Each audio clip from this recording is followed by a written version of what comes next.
Good morning to all. Good morning sir. Class start करते हैं जी। अब देखो, कल आपको ना एक असाइनमेंट में क्वेश्चन था, तो उस क्वेश्चन का आंसर कुछ और था, वो मैं आपको एक्सप्लेन करता हूँ, है ना।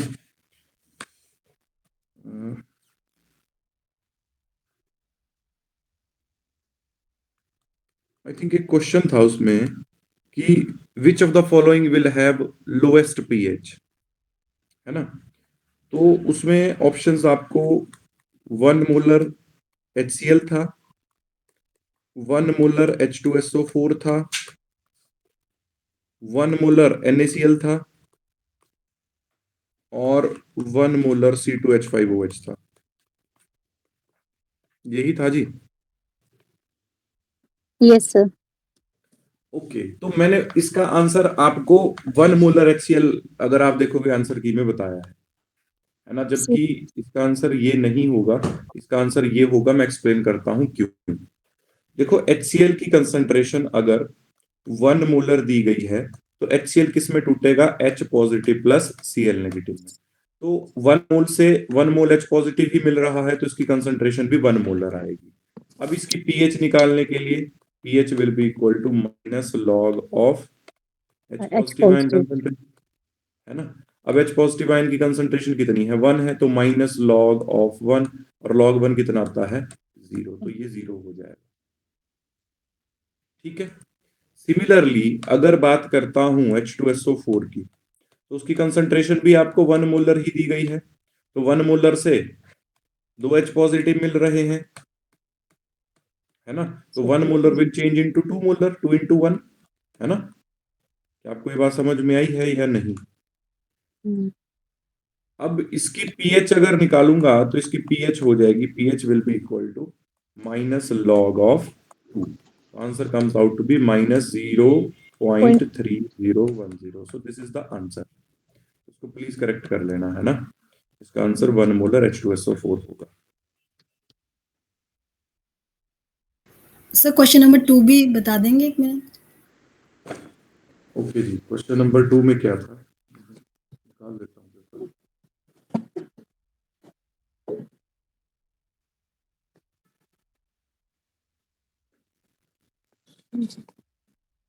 क्वेश्चन नंबर 2 बोल रहे हैं जी। Yes sir. मैं क्वेश्चन नंबर 2 एक्सप्लेन करता हूँ। देखो, आपसे पूछा था which of the following given anions, अच्छा, स्ट्रॉन्गेस्ट बेस। ओके, अब देखो आपको 4 ऑप्शंस इसमें दी गई थी, ClO1 negative, ClO2 1 negative, ClO3 1 negative और ClO4 1 नेगेटिव। ठीक है जी। अब अगर मैं इन सभी के साथ प्रोटॉन जोड़ता हूं पहले,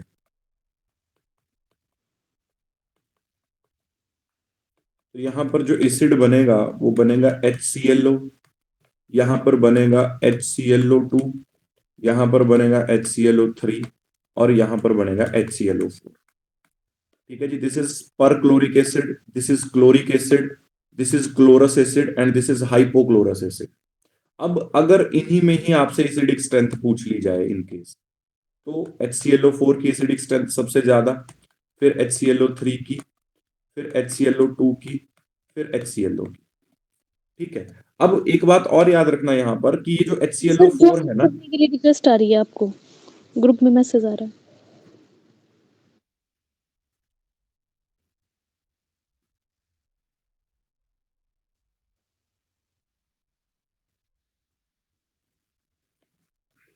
ओके, सो देखो, एसिडिक स्ट्रेंथ का अगर ऑर्डर आता तो इस तरीके से आता, और मैं आपको एक बात बता दूं कि जो HClO4 है, it is stronger acid than sulphuric acid.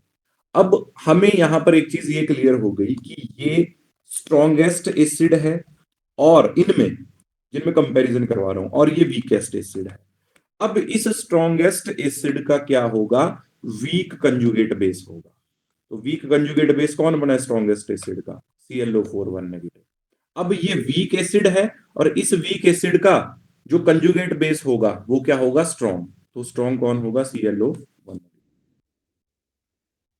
देखो, क्वेश्चन में मैंने आपको बहुत क्लैरिटी दे दी। अगर आपसे स्ट्रॉन्ग पूछता, वीक पूछता, ये इनकी एसिडिक स्ट्रेंथ पूछता, तो आप हर तरीके से इस क्वेश्चन का आंसर कर सकते थे। क्या आपको ये बात समझ में आई है या नहीं? Yes sir. तो आंसर आ जाएगा इसमें ClO1 नेगेटिव। सर एक क्वेश्चन था, ये जो ऊपर ऑप्शन में ना, अगर यहाँ पे 1 मोलर HCl है, 1 मोलर H2SO4 है और 1 मोलर HClO4 है, तो फिर उसकी लोएस्ट पीएच आएगी? उसकी कैसे आएगी जी? उसमें तो एक ही H पॉजिटिव है, उसकी भी 0 ही आएगी। तो सर आपने बोला अभी कि ये ज्यादा एसिडिक है H2SO4 से। मैं कंसंट्रेशन के हिसाब से नहीं बोल रहा हूं, मैं एसिडिक स्ट्रेंथ के हिसाब से बोल रहा हूं। Okay sir. अगर आपको इन जनरल क्वेश्चन आता है which one of the following is the strongest acid, तब बोल रहा हूँ HClO4 आंसर करने को, ना कंसंट्रेशन की और पीएच की विद रिस्पेक्ट में। क्योंकि देखो, आपके अकॉर्डिंग तो सिर्फ एक क्राइटेरिया होगा कि किसी भी एसिड की या बेस की स्ट्रेंथ को मैं पीएच से देखता हूं। बहुत सारे फैक्टर और होते हैं, डिसोसिएशन कांस्टेंट होता है जिसको Ka बोलते हैं, ठीक है। वो प्रैक्टिकल लेवल पे इनकी वैल्यूज अलग अलग आती हैं। देखो, ये एक क्राइटेरिया है एसिडिक बेसिक स्ट्रेंथ देखने का, ऐसे बहुत सारे क्राइटेरिया हैं जी, है ना। Okay sir, okay. अब यहां पर मैं इसको इस तरीके से एक्सप्लेन कर सकता हूं ना, जैसे मान लिया HClO4 है और H2SO4 है। देखो, यहां पर आप क्लोरीन की ऑक्सीडेशन स्टेट देखोगे +7 आएगी, यहां पर सल्फर की देखोगे +6 आएगी। अब जो यहां पर सेंट्रल एटम होता है, जितनी ज्यादा उसकी ऑक्सीडेशन स्टेट होती है उतनी ज्यादा ऑक्सीडाइजिंग पावर होती है, और उतनी ही ज्यादा क्या होती है आपके पास, एसिडिक स्ट्रेंथ होती है, ठीक है। तो अगर आपको ऑर्डर भी आ जाए इस तरीके से, यहां पर नाइट्रोजन किस में आएगा, +5 में आएगा, ठीक है। एक HCl लिख लो आप यहाँ पे, तो आप सबसे आगे ये आ जाएगा, फिर ये आ जाएगा, फिर ये, देन ये, ठीक है। पर आपको इस तरीके का क्वेश्चन वो देगा नहीं, इतना इजी क्वेश्चन। यहां तक क्लियर है जी सभी को? यस और नो? अगर क्लियर है तो आपसे क्वेश्चन पूछ लेता हूं पीएच का। Calculate the pH of 0.002 molar H3PO4। सभी इसका आंसर मुझे देंगे।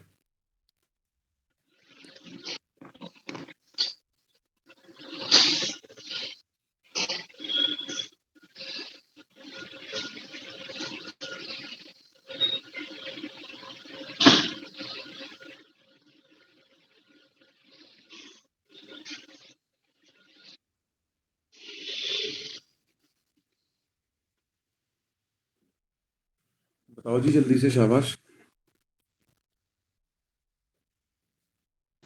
सर 1.3।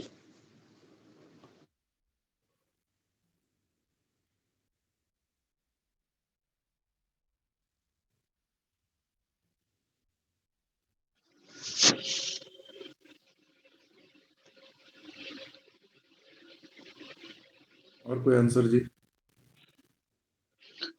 2.66, 2.3,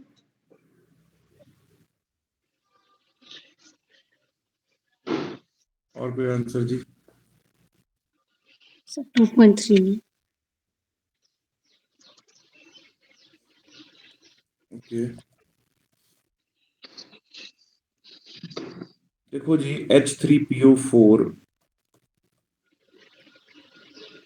कैसे टूटेगा, 3H positive plus PO4 3 negative. अब इसकी कंसंट्रेशन आपको दी गई है 0.002, तो यहाँ पर ये कितनी हो जाएगी, 3 टाइम्स हो जाएगी, क्योंकि एक मोल से 3 मोल मिल रहे हैं H पॉजिटिव के, तो 3 into 0.002, which comes out to be 0.006, which can be written as 6 into 10 to the power minus 3। इसको कैसे सॉल्व करते हैं, डायरेक्टली मैंने बताया 3 माइनस log 6, है ना। तो ये हो जाएगा 3 minus 0.77, answer comes out to be 2.23। Clear है बात? यस और नो? यस।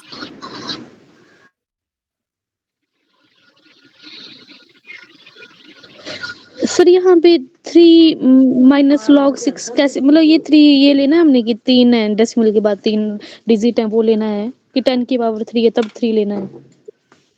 नहीं नहीं जी, 10 की power with respect to decimal आई ना, डेसिमल के बाद 3 डिजिट है तो 10 की पावर -3 हो गई। नहीं आगे आपने किया 3 log 6 किया ना, 3 मैंने माइनस तो log 6। कल यही तो बताया था, ये अगर H पॉजिटिव की कंसंट्रेशन आई ना तो pH equal to minus log of this करना पड़ेगा ना। अब इसको मैंने सिंपलीफाई करके आपको कल ही तो बताया था कि इसको मैं क्या लिख सकता हूं, मैंने वैसे सॉल्व करके भी आपको बताया था -log 6, ठीक है, -log 10⁻⁻3, ठीक है। अब ये कितना बन जाएगा जी, इस सारे फैक्टर को क्या लिख सकता हूँ, माइनस ये वाला माइनस लिखा इनटू जो पावर आई -3, फिर बन गया log 10 -log 6। अब माइनस इंटू माइनस प्लस हो जाएंगे, बन जाएगा 3log 10 -log 6। अब log 10 होता है 1, तो 3 इंटू 1 इज 3, तो 3 -log 6। मैं डायरेक्ट लिखवा रहा हूँ ये चीज आपको यहाँ।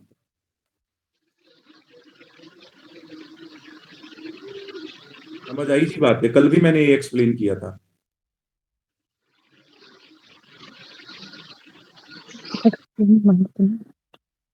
क्लियर है यहाँ तक या नहीं? Yes Yes. सर। ओके, देखो जी, अगर कुछ भी पावर इस तरीके से दी गई हो तो आप उसको डायरेक्टली लिख सकते हो। जैसे मान लिया 5 इंटू 10⁻⁻5 बन रही है आपकी मोलर कंसंट्रेशन, तो उसको मैंने डायरेक्टली आपको फॉर्मूला बताया है ना, तो आप उसको कैसे लिख सकते हो, 5 -log 5।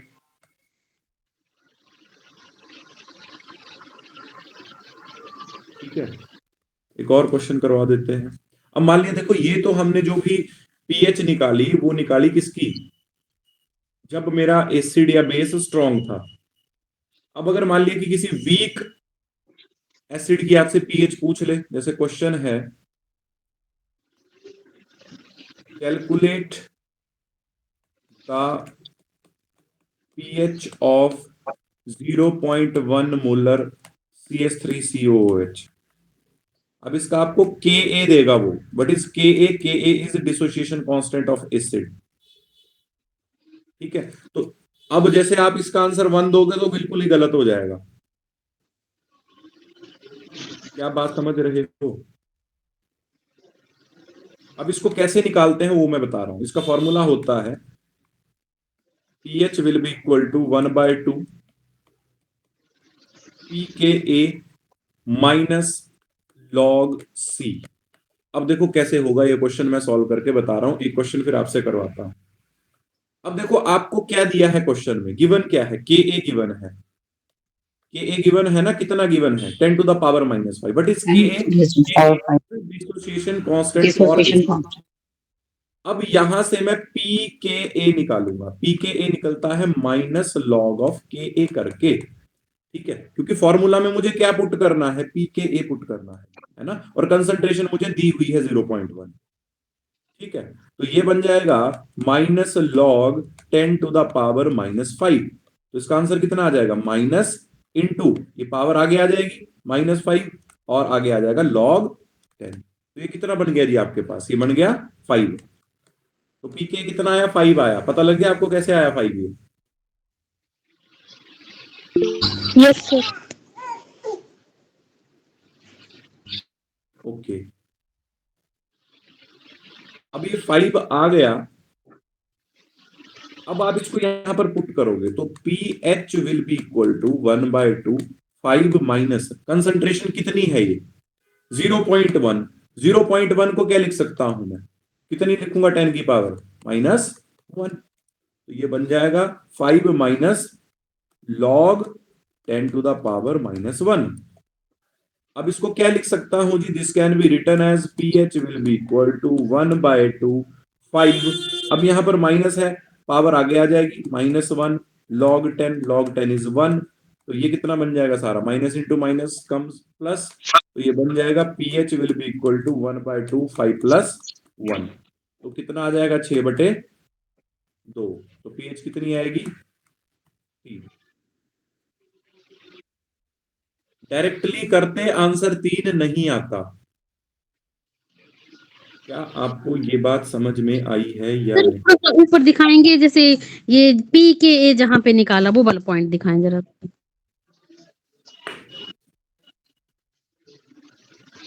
देखो ना, ये जो आपको क्वेश्चन में के ए गिवन था, अब के ए से पी के ए कैसे निकलता है, उसके लिए फॉर्मूला होता है P K A will be equal to minus log of K A.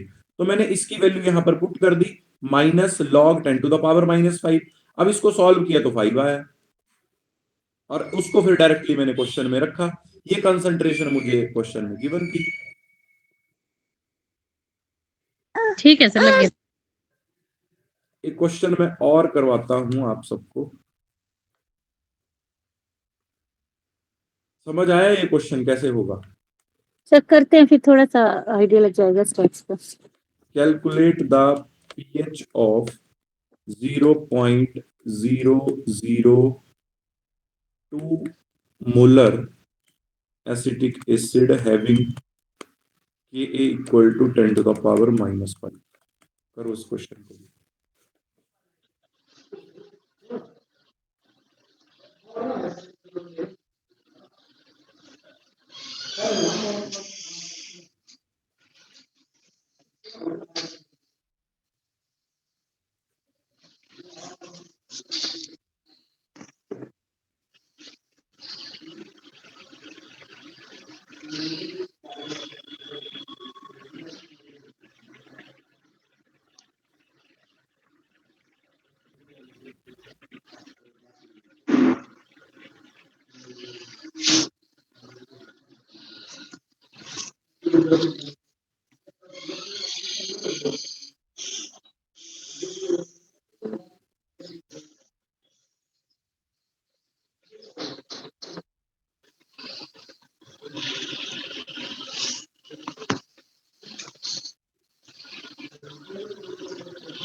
Sir 4 आएगा आंसर।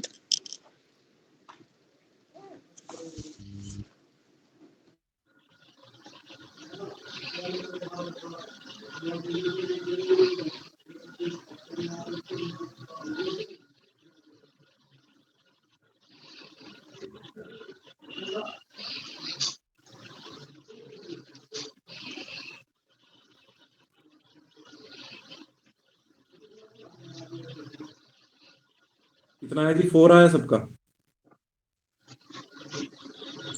2.5। 2.5। और कोई आंसर जी?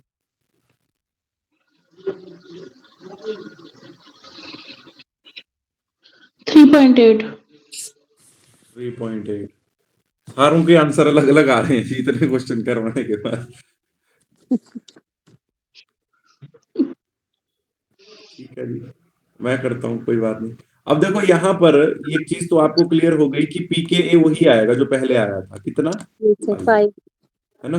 तो P H will be equal to 1/2। इस वैल्यू को यहाँ पर रखूंगा, ये आ जाएगी आपके पास 5, और माइनस लॉग, ये कंसंट्रेशन को क्या लिख सकता हूँ, 2 × 10⁻⁻, ऐसे लिख सकता हूँ इसको।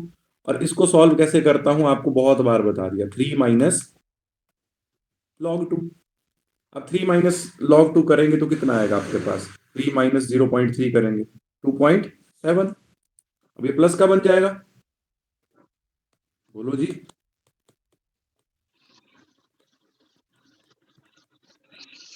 तो 5 + 2.7 कितने हो गए? 7.7। 7.7 को 2 से डिवाइड करेंगे, एक आंसर सही आया है। ठीक है, 7.7 से करेंगे 3.85 आएगा। 3.8 किसी ने आंसर दिया था, बिल्कुल सही। तो 4 आंसर दे रहे थे, वो कैसे दे रहे थे 4? मैंने कंसंट्रेशन को 0.001 थोड़ी लिखा था, उन्होंने डायरेक्टली यहां पर 3 कर दिया, डायरेक्ट 5 और 3 8 किए, 8/2 करके 4 आंसर दे दिया। यहाँ पर कंसंट्रेशन को भी तो देखो ना जी, यहाँ पर 2 लिखा हुआ है मैंने, ना कि 1 लिखा हुआ है। अगर यहाँ पर 1 लिखा होता तो आंसर 4 आता। क्या बात समझ में आई है आपको या नहीं?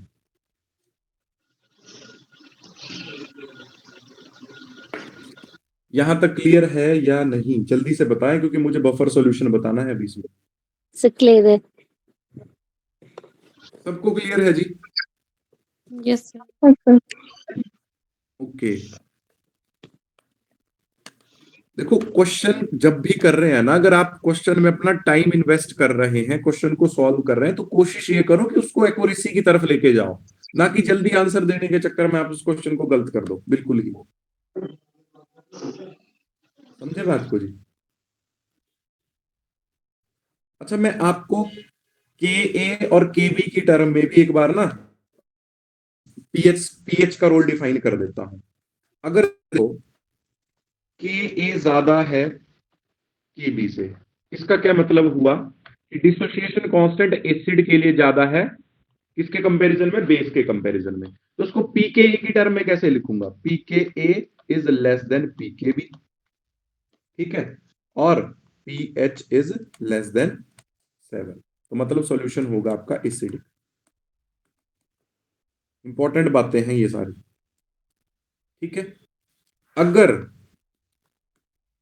के A is less than K B तो PK is greater than PK B and pH is greater than 7, मतलब बेसिक। अब अगर ये सारे बराबर कर दूं, के ए इक्वल टू के B, P K A equal to P के बी, तो पीएच कितनी आएगी? पीएच बराबर है 7, उसका मतलब न्यूट्रल। अच्छा, एक क्वेश्चन इस कंसेप्ट पे आपसे करवा देता हूं। क्वेश्चन है, which salt will have highest pH? Which salt will have highest pH?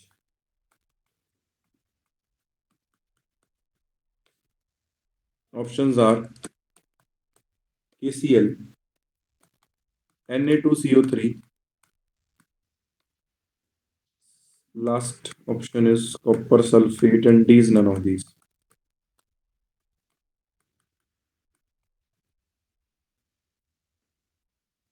बताओ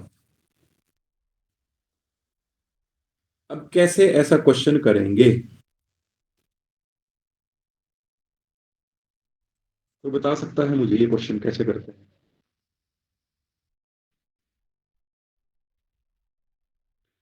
मैं बताऊं डायरेक्टली? आप जल्दी से Yes, बता sir. दो क्योंकि ओके, मैं ही बता देता हूं। Dissociation start. अब देखो, सबसे पहली ऑप्शन अगर मैं देखूंगा तो केसीएल लिखा है। केसीएल एक सॉल्ट है, आपको पता है ना? अब Yes. सॉल्ट भी किस किस उसका सॉल्ट है? वो strong acid plus strong base का सॉल्ट है। कैसे बना होगा केसीएल? केओएच और एचसीएल का रिएक्शन करके।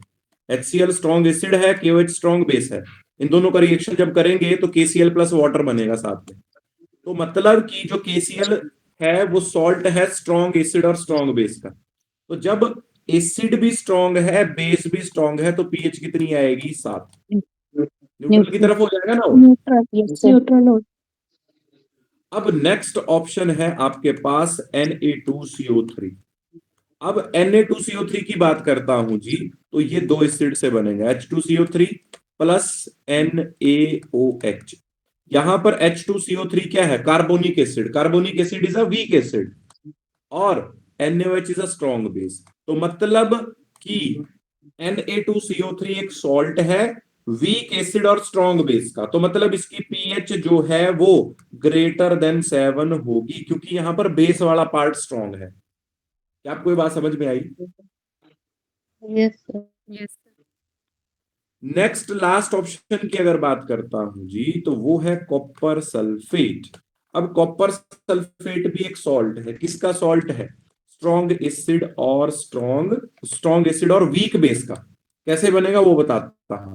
एसिड आपको दिख रहा है SO4 आ गया कहीं पे भी, तो वहां पर H2SO4 होगा और कॉपर के साथ यहां पर क्या होगा? Copper hydroxide. अब कॉपर हाइड्रोक्साइड वीक बेस है, यहां पर एसिड स्ट्रांग हो गया, तो पीएच इज लेस देन 7। तो आंसर आपको क्लियरली नजर आ रहा है विच of the following will have highest pH? किसकी होगी जी? Na2CO3 Na2CO3 is the answer. तो क्या ऐसा क्वेश्चन भी अगर पेपर में आता है तो आप कर सकते हैं?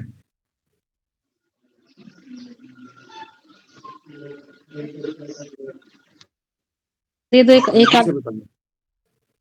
अच्छा, और क्वेश्चन दो। मतलब इस ओके ओके ओके ओके। देखो जी, क्वेश्चन है which one of the following has the strongest pH, है ना? ऑप्शंस दे रहा हूं।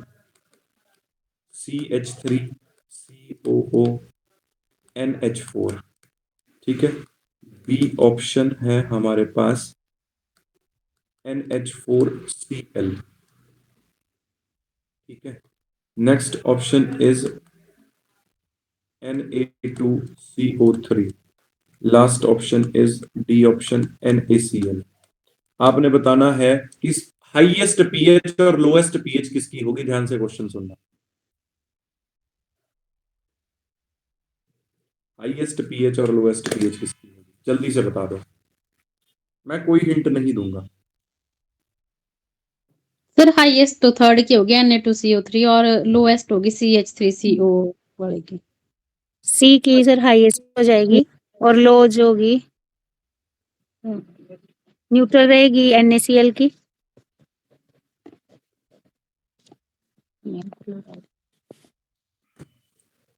और कोई आंसर जी?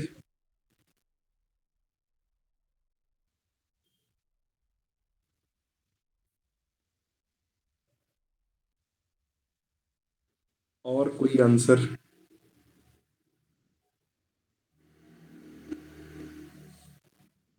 जल्दी से आंसर दिया करो जी, बाकी भी आंसर दें। दो दो स्टूडेंट्स के ही आंसर आए अभी तक।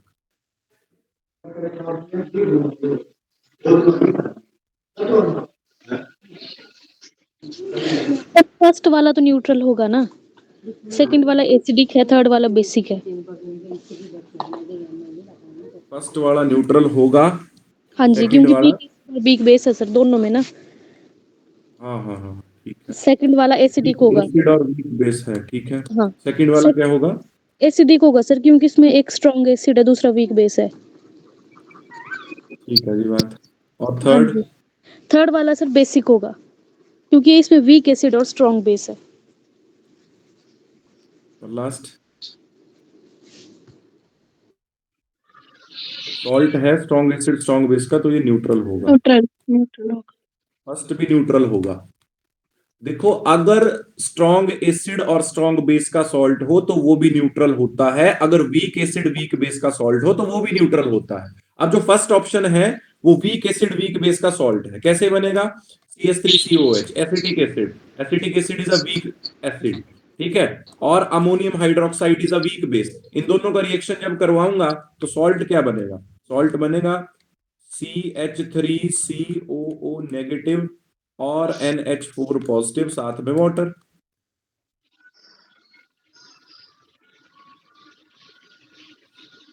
ठीक है।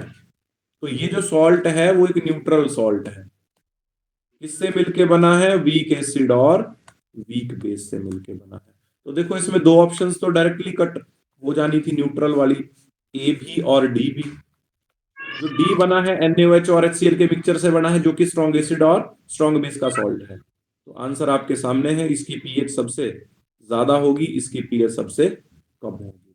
बी ऑप्शन की कम होगी क्योंकि ये एसिडिक है, मतलब लेस देन 7 होगी, और इसकी ग्रेटर देन 7।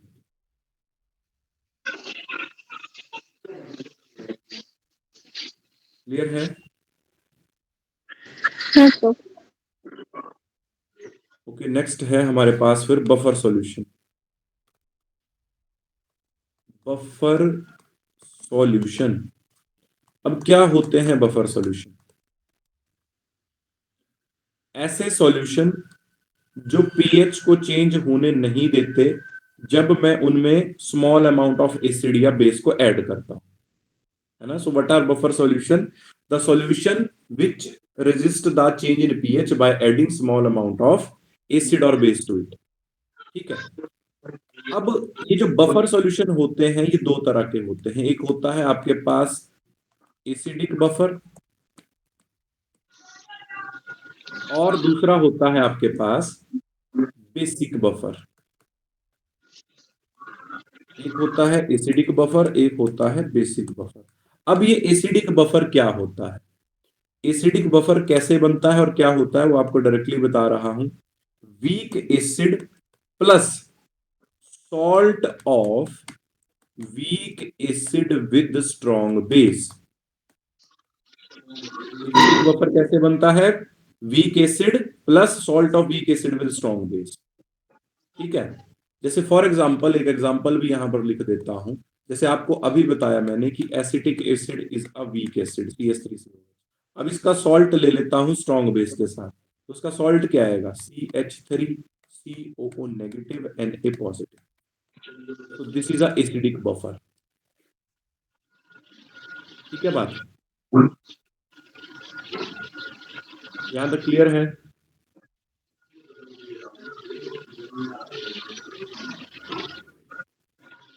एसिडिक बफर जो होगा वो वीक एसिड होगा और उसका सॉल्ट होगा स्ट्रॉन्ग बेस के साथ। सिमिलरली जो बेसिक बफर होगा उसमें weak base plus salt of weak base with strong acid. जैसे फॉर एग्जांपल अमोनियम हाइड्रोक्साइड मेरे पास एक वीक बेस है और उसका सॉल्ट स्ट्रॉन्ग एसिड के साथ HCl के साथ अमोनियम क्लोराइड बन जाएगा। तो ये बेसिक बफर का एग्जांपल है। ठीक है, अब आपको कुछ एग्जांपल्स और लिखवा देता हूं एसिडिक बफर और बेसिक बफर के। यहां तक क्लियर हो गया जी सबको।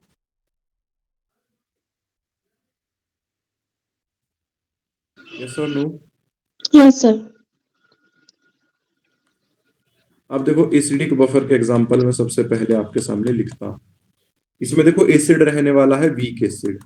वीक एसिड में जैसे HCN आएगा, है ना, HCN आएगा यहाँ पर।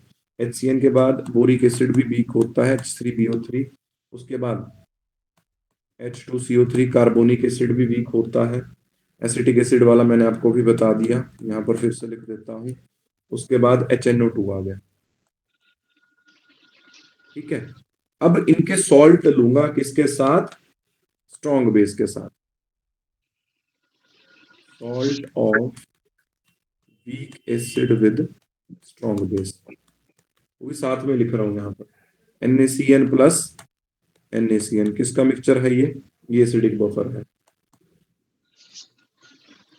ये भी एसिडिक बफर है, ये भी एसिडिक बफर है।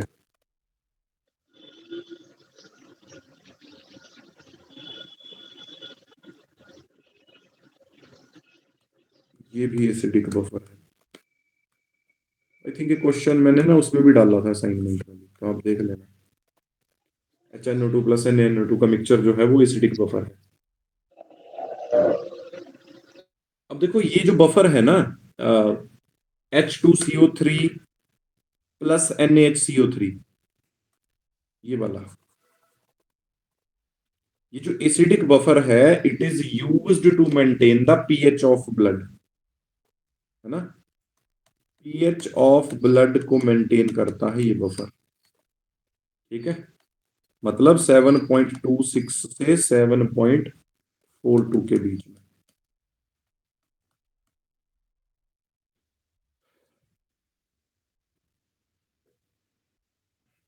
क्लियर है इतनी बात।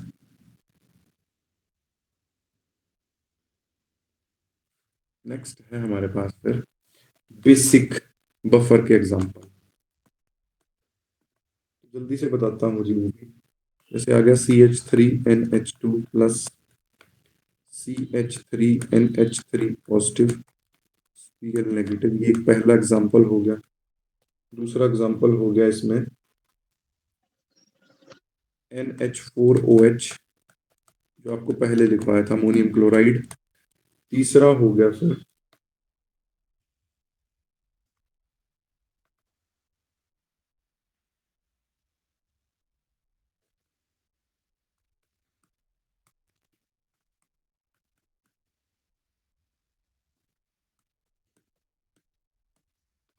ये इसमें कुछ एग्जांपल हैं जो आप याद रखेंगे। वैसे आने की पॉसिबिलिटी इन 2 एग्जांपल की होती है ज्यादा। क्या आपको ये बात क्लियर हुई?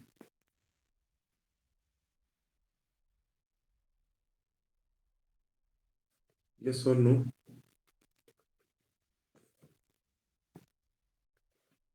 अब एक क्वेश्चन यहाँ पर और आ सकता है, वो भी आपको बता रहा हूं। लास्ट कंसेप्ट है वो यहाँ पर, that is solubility product.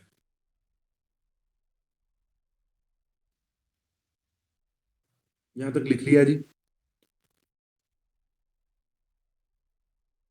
Yes sir.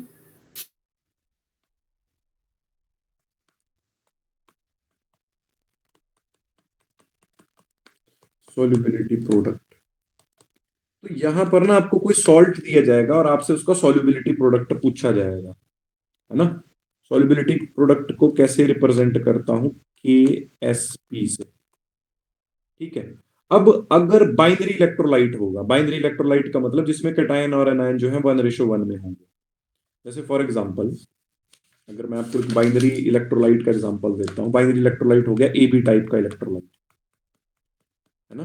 AB type के इलेक्ट्रोलाइट में आपके जैसे NaCl आ जाएगा, ठीक। तो वहां पर ये जो KSP आती है वो आती है S²,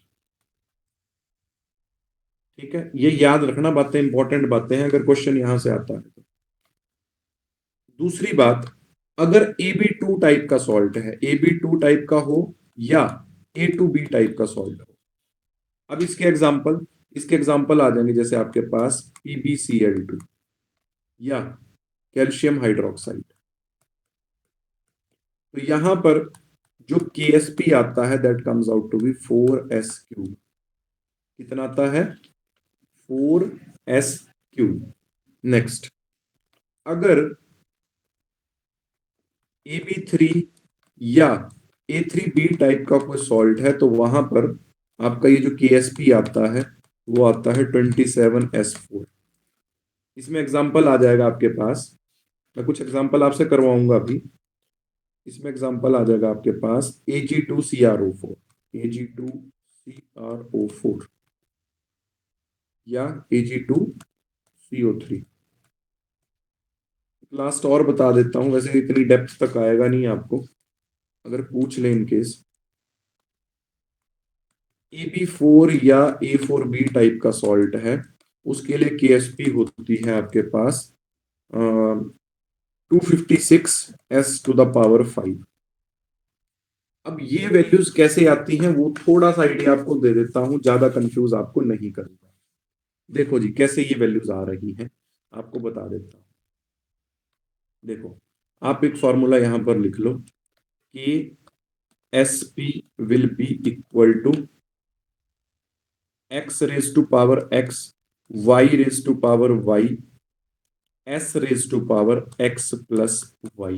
इस फॉर्मूले को नोट डाउन करो, मैं हर एग्जांपल में अप्लाई करके बताता हूं। x⁻x, y⁻y, s⁻x plus y। For example जैसे NaCl है या KCl है, तो यहां पर x भी कितना है? 1 है, और y भी कितना है? 1 है। एक ही Na पॉजिटिव है ना, और एक ही Cl नेगेटिव है, एक ही K पॉजिटिव है, एक ही Cl नेगेटिव है। समझे बात को? तो क्या लिखूंगा इनके लिए? कैसे आएगा आंसर? इनके लिए आएगा KSP will be equal to 1⁻1 into 1⁻1 into s⁻1 plus 1। तो क्या आंसर आया यहां से? यहां से आंसर आया s²। और आपको क्या लिखवाया डायरेक्टली मैंने? KSP। समझिए इस बात को।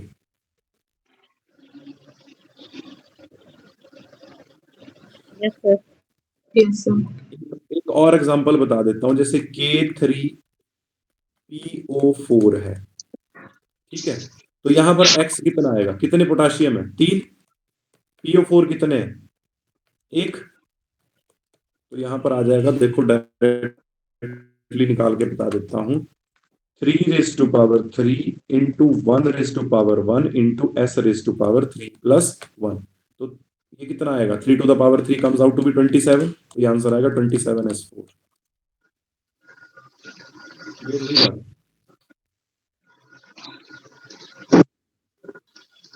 अरे यहाँ से 3 to the power 3 27 आया, 1 to the power 1 is 1, तो 27 into 1 is 27, तो 27 और यहाँ से s की 4 आएगा. क्लियर है? सर एस क्या है? S यहाँ पर solubility है. Solubility का मतलब हो गया maximum number of moles of solute dissolved in a given amount of solvent. Okay sir. S solubility है, KSP solubility product है.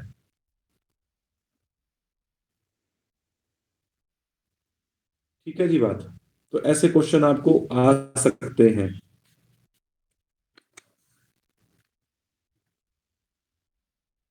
So that's all for this chapter.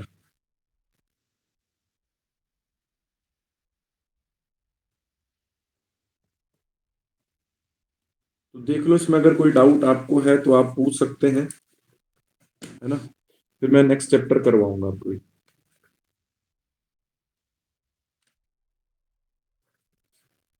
यहाँ तक क्लियर है जी?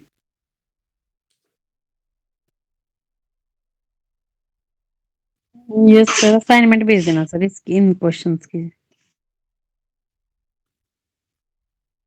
Okay. That's all for today. Thank you.